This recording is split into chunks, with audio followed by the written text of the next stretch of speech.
So, ladies and gentlemen, welcome to today's Thirstful Thursday Session. Today, we're going to be diving deep into communication hacks for entrepreneurs, right? So, when it comes to communication, there's a whole list of modules that are going to be available on the Train and Coach platform. But today, we want to give you one special bundle where we can pick up multiple things when it comes to communication, and we can give it handy for you because communication is everything. A man is as successful as he or she communicates. Even leadership itself, because you can define leadership by many styles, okay? It's called influence, it's inspiration, all of that. But you drill down everything again.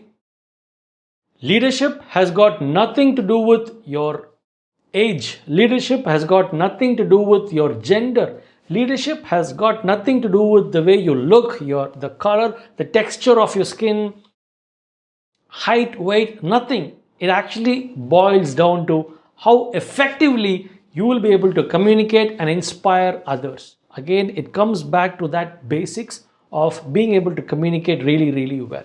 Okay, I'm not going to be giving you all theories today, but I want to give you some practical stuff so that you can equip and empower yourself to be a great communicator, because you are in a position of influence. A great entrepreneur, good business makes an impact in the society. You're changing lives of your employees, you're also changing lives, and you're also making an impact in the lives of the customers as well, right? So what is communication? Communication is not what you said, it is what they got from what you said. You might want to have a pen paper so that you can actually note down these things so that it could be very, very effective for you as well. Communication is not what you said, it is what they got from what you said. For example, if I say A, B, C, D, E, F, and you only understood C, D, E, F, which means what I have spoken could be A, B, C, D, E, F, but what I have actually communicated is C, D, E, F. That's it. So it's not what I spoke, it's not what I mentioned, it's what people understood. Sometimes we kind of blame that, this person is not able to understand. This employee is not able to understand what I'm saying. He doesn't get it. She doesn't get it in the first attempt. Well, a great entrepreneur and a great communicator needs to adapt to the ability and the capacity and the understanding level of the listener, and we should be able to communicate accordingly. Let's just say you want to communicate to a small kid, okay, small child. When you go to that child and you all dressed up and say, "Hey kid, what's your name?" And that kid would obviously be frightened to talk to you. He or she would be so scared to talk to you, right? So you'll have to actually sync to their wavelength. You have to actually sync to the child's wavelength. Hello, how are you doing today? What is your name? Okay, is it so? Wow, look at you. So you need to really, really sync to that level. Only then you'll be able to communicate. So communication is not just what you said, it's what they got from what you said as well. All right. So let me just go ahead and give you a few other pointers. I want you to know this concept called LSRW. Okay, so LSRW. What is this LSRW? These four things would actually make you a great communicator as well. Many times we think or assume that communication is all about speaking. No, it's just not about speaking. It's about LSRW. So what is this LSRW? L for listening. Okay. As a communicator, if you want to be a great communicator, especially as an entrepreneur, as a business owner, we have to build the skill of listening.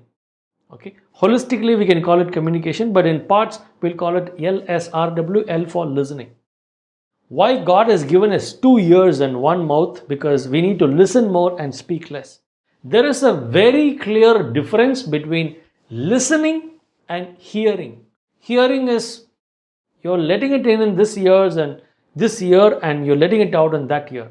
Okay, not at all, no full attention. So listening is 100% attention. Many times, even in family and offices, most of the problem arises because we just don't listen. Somebody says, "I told you in this morning," and we like, "You told me this morning? You never told me," because we only heard them, we never listened to them. I've come across some great entrepreneurs. Trust me, all the the 500 crore and above, 1,000 crore and above, all the billion-dollar guys. You know what they do? What I've noticed, all of them have one common character, and that's listening.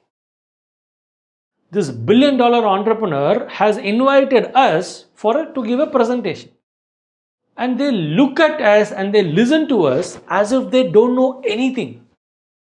I hope some of you would definitely agree with me on this, because that's a great character to admire and to really imbibe. They already know what we wanted to speak to them, but yet they will give you that they're all ears. Which means by just giving full attention, sometimes even we will feel so nervous. Oh, this person is giving me entire 15 minutes, 20 minutes to talk, and how can I present myself better to this person? The more and more and more in life you become successful, more and more you become a great listener as well. So entrepreneurs are great listeners. And at a psychological perspective, we stop listening. When do you stop listening? At your home, at your family, especially at your workspace. When do we stop listening? We stop listening when we cut off to we stop listening when we are not sure, or in other words, when we are ready with the response. We stop listening to people when we are ready with the reply or response. Let's say an employee is coming to you. He wants to tell you a particular problem. So this customer is not giving me the order. I called them. They're giving me this excuse. They're talking about price point. They're talking about competitor proposal, quotation, all of that. So you're just thinking, oh my God, this guy or girl has come to me with an excuse. So I need to give them a good solution. Either I should convince them, I should change their mind, or I should tell them to go back and try. I need to prepare a good response. Okay. So two things. Once you're ready with that response, your approach number one is you're cutting off. As they are speaking, you're overriding and you cut them off and you begin to speak. Yeah, I know all the problem, okay? But you know what you do? This morning I tried this. I spoke to this customer. You just tell them this feature is there. You'll give them this particular app as a value addition. You'll give all this and go and try to convince them. So as they are speaking, you cut them off and you override the conversation and you take the upper hand. So we stop listening to people when we are ready with the response. On the other side, the second approach is you don't cut them off, you listen to them fully, but you're not listening them, actually you're hearing them. In your mind, you're actually waiting. Come on. I have a wonderful answer to give it back to you. I'm just waiting when you will finish. So this is what your mind says. Come on, are you done yet? Are you done yet? You finish? I got a wonderful response to throw at you. So you're actually waiting for them to finish and waiting to jump back. That's what we need to start avoiding at workspace and in family life. A good communicator is a great listener. Many times, your employees do not want you to go and give them great solutions or just go and change everything. They just want you to give your ears. Most of the time, that's what happens in family also. People just wanted you to hear them out completely. Okay, so listening. Number two, speaking. Are you good at communication, speaking? When it comes to speaking, I want to give you some wonderful numbers today.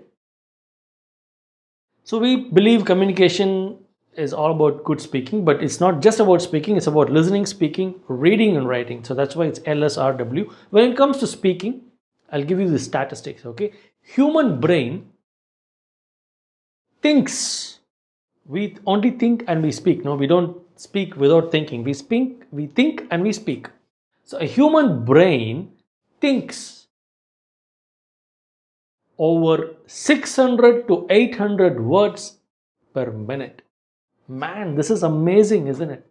We think over 600 to 800 words for a minute, and we speak over 200 to 300 words in a minute. So whatever we speak, we think and speak. We think up to 800 words per minute and we speak up to 200 to 300 words per minute. That's amazing. which means for every word we speak, we have an alternative 2 to 2.5 words that's there in the thought process. We think over 2 to 3 words. From that, we choose one and we speak. Sometimes, people say, I just lost my temper. I don't know why I said that. It's not just that, because if you just thought all the wrong words and you picked one of those wrong words and you just spelled it, or you spilled it out. Okay, so you speak. That's how we do. But if you want to really build your speaking skills, I think it's put yourself in limelight. Start putting yourself into the place where you're really out there and speaking. Today, I find people are there on Clubhouse, even in GFI chapters itself. You're there on chapter meetings and people are not unmuting, people are not speaking, people are not pitching their business. It's your time. It's your time to be on the limelight, but people are not going out there and speaking. Why? Because they're shying away. They just don't know what to speak. But let me just give you a few tips, tricks, and hacks, okay? Number one, olden days, people would have told you when you're on stage, just think everybody is not a brainy person. Maybe they're all mad people, they're all fools. Okay, you just speak as if you know everything. So that's what olden days people used to give some advice. But let me give you some wise advice. When you're on stage, just think that everybody else are brainy people, everybody else are wise people. They got wisdom, they're very wise, they're knowledgeable. You know why? It's easy to talk to a wise person. It's very difficult to talk to a fool. Okay? Even when you're speaking in GFI, just think you're talking to brilliant entrepreneurs. Let me put it this way. You have an experience and you know about 10 things. Okay? And if you're trying to communicate to someone who's got richer experience than you, what would happen? They would know these 10 things that you know of, and they would also know 2 or 3 more things, right? So which means they would have already experienced what you're going to say, and it's very easy to connect with them. Why your best friends are best friends? Your best friend is your best friend because they've gone through what you've gone through. They're able to relate with you.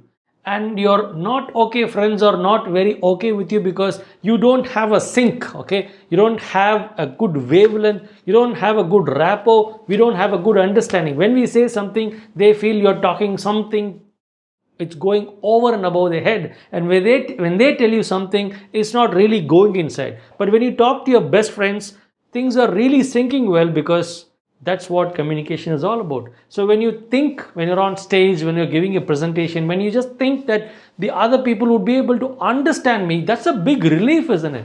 What's the worst nightmare of a speaker? The worst nightmare of a speaker is you spoke and nobody understood. The best experience of being a speaker is you spoke and everybody were with you, everybody resonates with you, everybody goes with you, everybody is able to feel your words. That's epic communication, right? So be a good speaker. And how do you practice that? Just put yourself in limelight, take up those opportunities and start giving those speeches and start attempting those opportunities, because people need to know you, right? Only then they'll know about your product or service as well. And few hacks is, you may be thinking, I have stage fear. So stage fear is when I'm trying to be there on stage, when it's my turn next, when I need to unmute and speak in the Zoom meeting, when it's my turn next, I feel my hands are shivering. I just feel, the breath. I can feel the breath.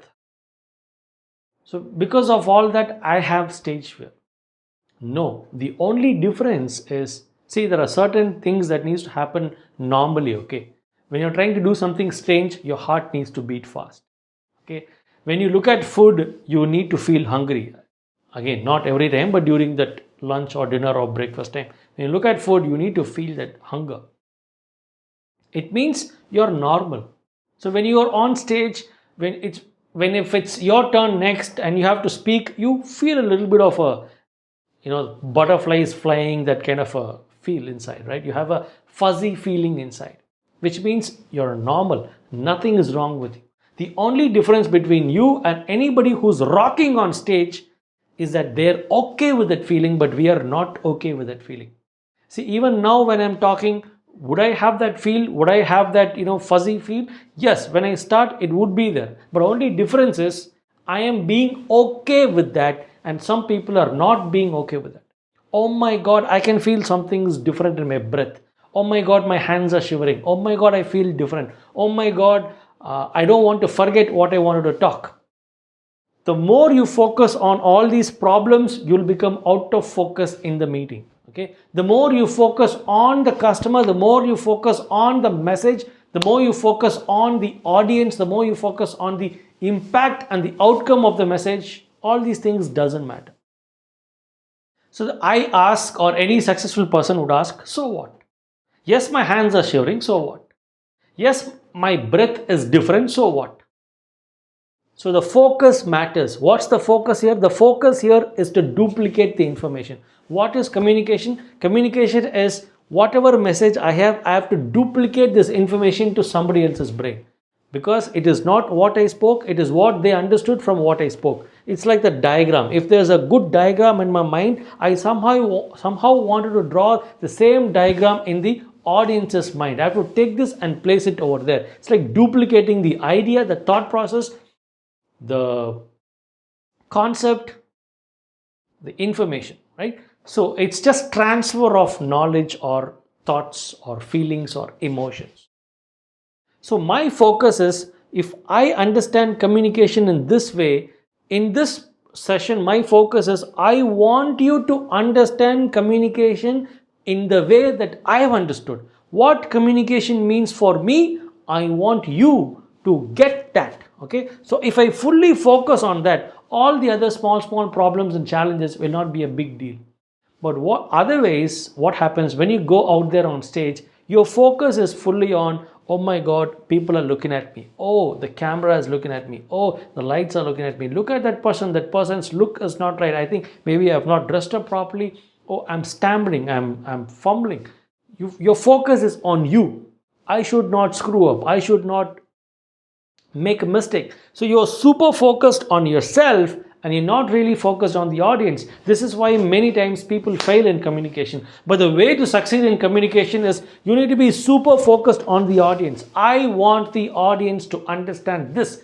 Be super focused on the audience, be less focused on you, and you'll be able to overcome and adapt to the audience, and according to the location, according to that particular wavelength and stage and everything, you will be really able to rock it. Okay, so LSRW.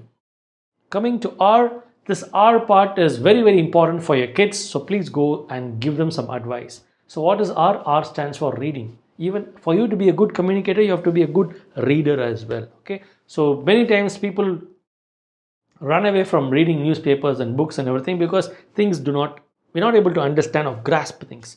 So very importantly, if you've got children who are into schooling, at the school age, please tell them to use this word clearing method. I did this course called Technology of Study, how to study. Okay, in that I'll just share the crux with you.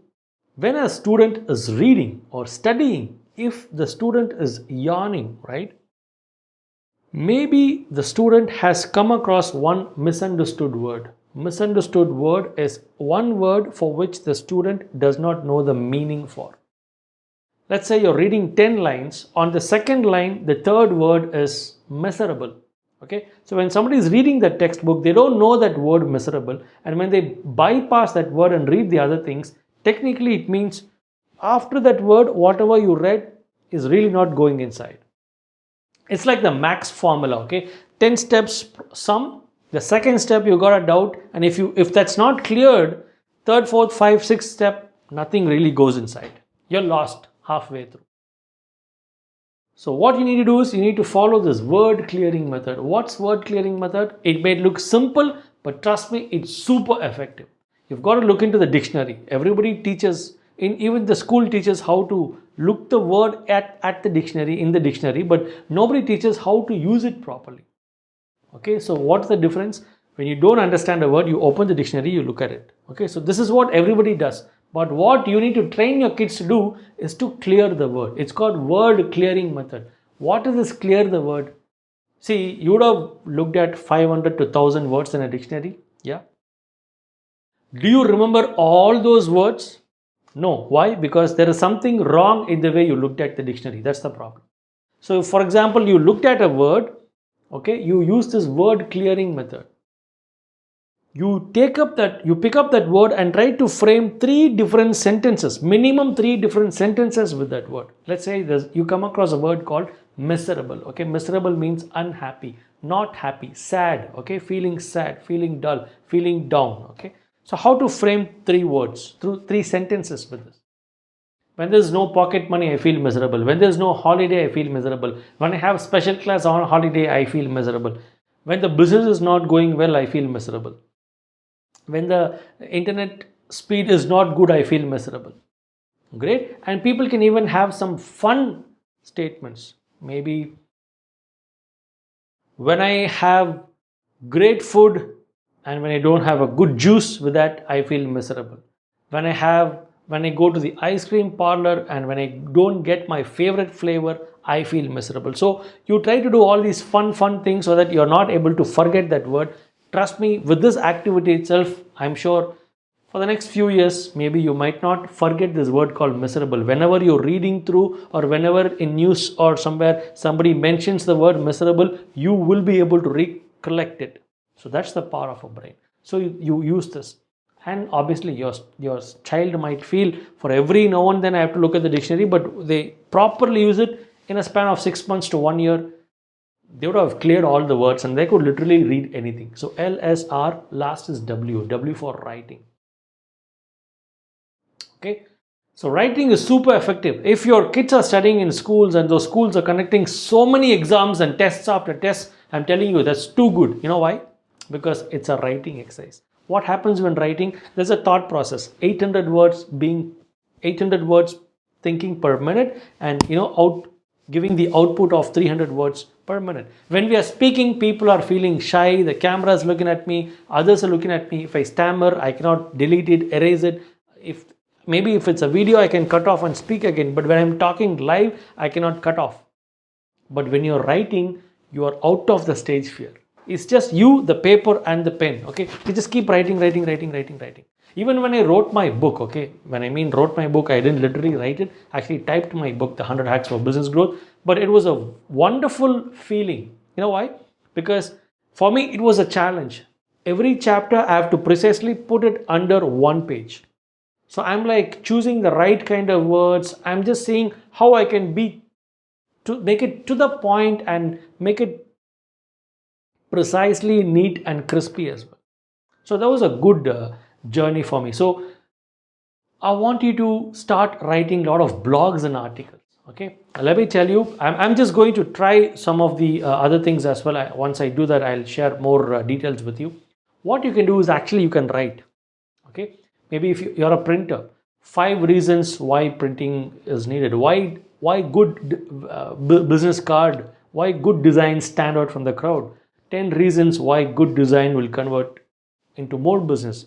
Why business cards are essential to make a first impression. So you can actually write 4-5 articles or 4-5 paragraph about that and wonderful lines, and you can just type it.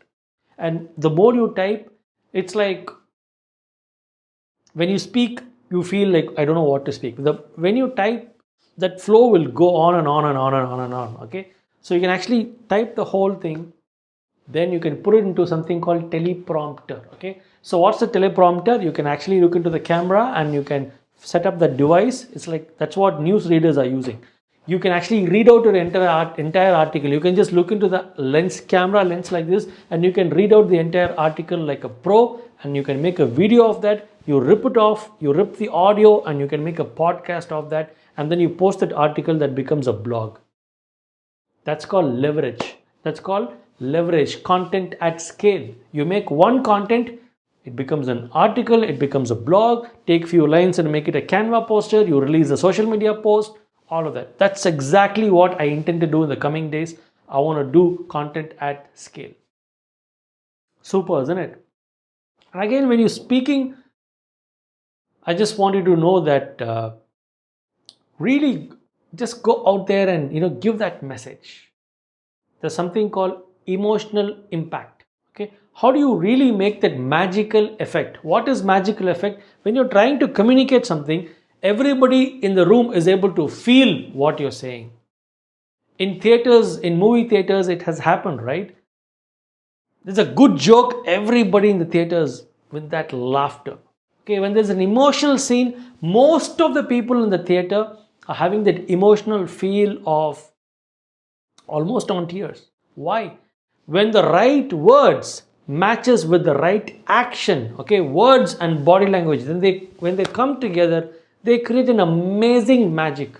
Sometimes we look at some heroes and we say, look at this person, this comedy character is not at all fitting this person.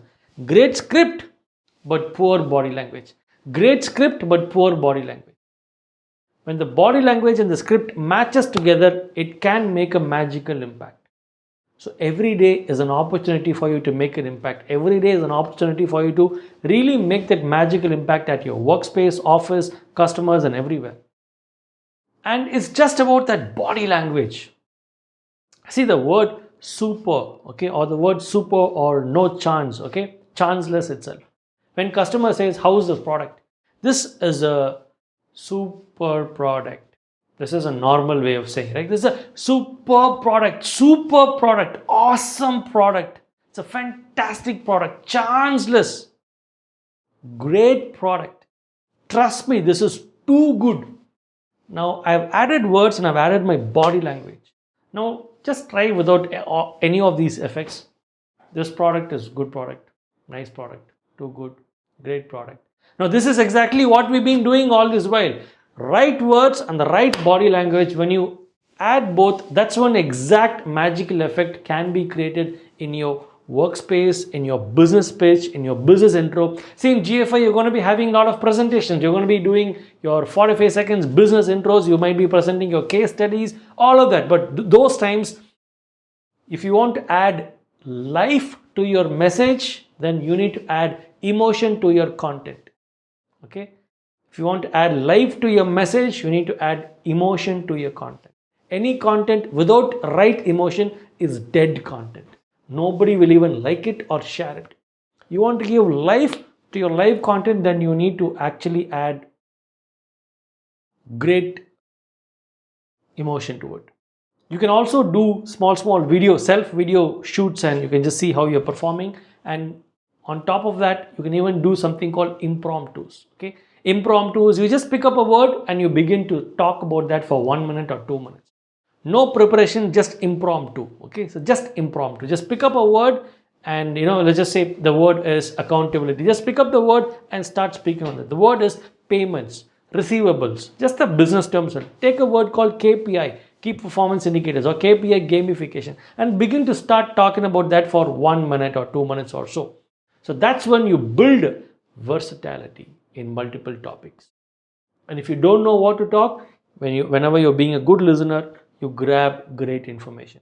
So when you listen and when you try to utter those words and sentences, you become a pro in communication, right? So today we've got so many communities and everything, but people are really not out there making use of all these things. There's Clubhouse, there's GFI, there's so many things, but people are really shying away from all those chances and opportunities. But one small or few hacks that I'd like to give you as you're presenting in the online forum, right? So whenever you're talking on video, whenever you're presenting yourself on Zoom sessions and all, what you need to do is, very importantly, I'll just give you 2 or 3 things. One is, kindly look into the camera.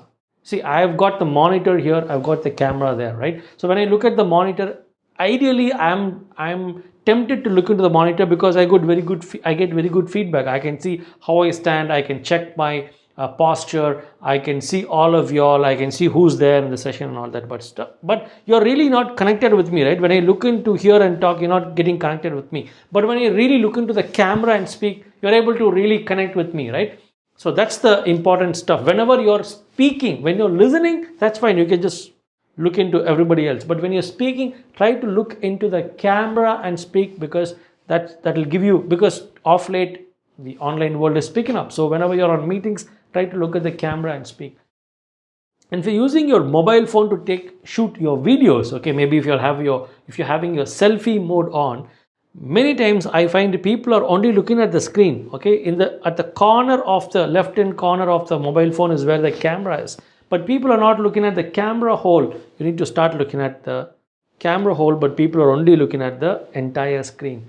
I know it might be so boring to just look into that lens, but you need to build that confidence. Not even confidence, I would say. You need to just build that habit of, you don't get any emotions. No? Just looking at that lens, you don't get any emotion. But for you, when you look at that lens and speak, you actually feel that I'm looking at you and speaking. That's the power of lens. But for me, it'll be so boring. I'm just looking at that small hole and speaking, but nobody is even giving me any feedback. But when I look at the video or the monitor, I feel good. But it's not about me feeling good or the speaker feeling good. It's about the listeners having a great experience. Try to look into the lens and speak.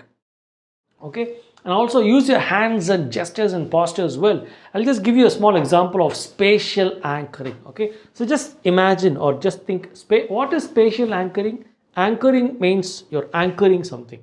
What is anchoring something? You're just saying that, at a mind level, at a psychological level, you're just saying, this is it. This is that. Okay, you're just trying to create that separation. So I'll just demonstrate and show you how to really create that kind of a separation in communication. So let's just say there is a apple here on my hand. Okay, so there's an apple here. It's a green apple. Okay, so green apple, it's all watery out there. Okay, so green apple, it's so fresh, and there's a stem and there are two leaves. Okay, so this green apple is too good. Now let's just say I take the green apple and throw it there. I just throw it there. Now where is the apple? Technically, all of you would feel that the apple is here. Okay, the apple is not here. It's virtual or it's imaginary. But since I showed my hand there, you all feel the apple is actually lying down there. Now this is the power of anchoring. Maybe even the small hand movements will make an impact in the customer's mind. You talk about psychology, you talk about NLP, neuro-linguistic programming. All these tools, techniques are being used by great communicators. I'll tell you what. Let's say you're talking about two things. Okay, let's say somebody is selling insurance and they want to talk to you about money back life insurance policy, and they want to talk about term plan where it only covers the risk. Okay, so what is money back policy? What is risk only policy? So when I'm talking about two things, see, it's not like I'm literally moving my body too much and saying this is money back policy, this is risk only. I'm not even trying to move and position this, but I want you to know in your mind, when I'm speaking this side, it means I'm talking about money back. Whenever I'm speaking this side, I'm talking about risk only policy. See, in money back policy, whatever money that you pay, you get it back along with, you get it back at the majority, and whatever happens to you, your risk is also covered. So what is this term plan? Term plan is you don't get the money back, but in case there is some kind of a risk, the risk is absolutely covered. You need to have the term plan. On top of that, you can have a money back policy. So what is money back? This is what everybody talks. Money back, as the name says itself, is money back. So what I'm trying to tell you is, whenever I turn this head and when I try to make a point, without you observing, your mind says this guy is going to talk about money back policy. Whenever I turn this side and speak, without you observing, your mind is getting ready to listen to term plan or risk only policy. This is the power of spatial anchoring. But sometimes in our communication, what we do, we say money back and we say term plan. Okay, then after some time, we ourselves confuse money back is the best policy, you buy this.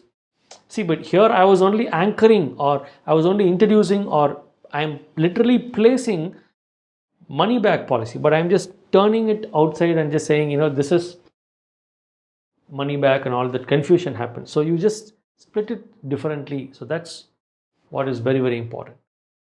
Okay, you use your spatial anchoring and just say, this is this one and that one. For example, think of a filing cabinet. Okay, maybe because we are on Zoom, for you this whole view could be different, but again, think of a filing cabinet. How do I keep the files? The past files, I'll keep it this side, and the present file, I'll keep it here, and the future files, I'll keep it here. So how do you write? You write from left to right. Yes, you write from left to right. But I write from left to right. But how do you write? You write from your left to right. Okay? You write from your left to right. So whenever I am telling you something, I have to tell it in your understanding style. When I talk about past, I have to talk here. When I talk about present, I have to show here. When I talk about future, I have to show it over here. But when I try to sync with my own future, it might not sync properly. Okay, I can say past, present, future. But instead of that, if I'm saying left, right, and forward, I should try to use your wavelength. Olden days, this is how it was. Current day, this is how it is. In future days, this is how it's going to be. So when I point the future this way, it's very easy for you to follow because we all read from left to right. This is for you. But for me, I have to do the opposite. Okay. But left to right, when I say it kind of sinks in for you. Okay. Hope and believe all these insights were useful. I wish that you grow, keep on growing, because one big word I want you to notice or note down, and that word is celebrity. I want you to start being celebrity out there, because anybody searches any product or service that you're selling, they need to find your content, they need to find your video. That's very, very essential. Future is going to be like that only, friends. So never ever shy away. Go out there and be so interested and passionate and loving to be able to go out there and communicate and make your message out there in the market as well. I want to wish you all the very best. I want to wish you skyrocketing growth, and thank you for participating.